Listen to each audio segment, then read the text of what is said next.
జై శ్రీమన్నారాయణ, జై శ్రీరామ్.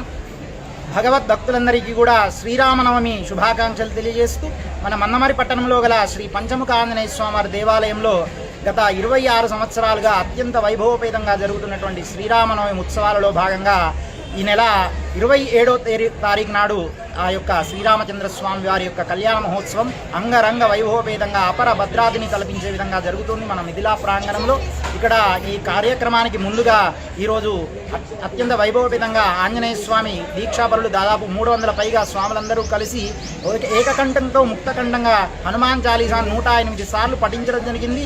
అత్యంత వైభవోపేతంగా కార్యక్రమాన్ని ఏర్పాటు చేయడం జరిగింది. తర్వాత ఈరోజు సాయంకాలం శోభాయాత్రగా మన మందమరి పట్టణమంతా కూడా స్వాములు రామనామ కీర్తన చెబుతూ శోభాయాత్రగా తెరలి వెళ్తూ ఉన్నారు. అట్లాగే రేపటి రోజున ఈ యొక్క మదిర అంజయ్య గారు అని చెప్పి వారి గృహంలో ఎదుర్కోలు మహోత్సవం ఉంది. అట్లాగే ఇక్కడ ఆనవాయితీ ఏంటంటే ఎవరైతే స్థానికంగా ఉండేటువంటి సబ్ ఇన్స్పెక్టర్ ఆఫ్ పోలీస్ గారు ఉంటారో వారే అమ్మవారి తరఫున కూర్చుంటున్నారు. గత కొన్ని సంవత్సరాలుగా ఇది ఆనవాయితీగా కొనసాగుతుంది.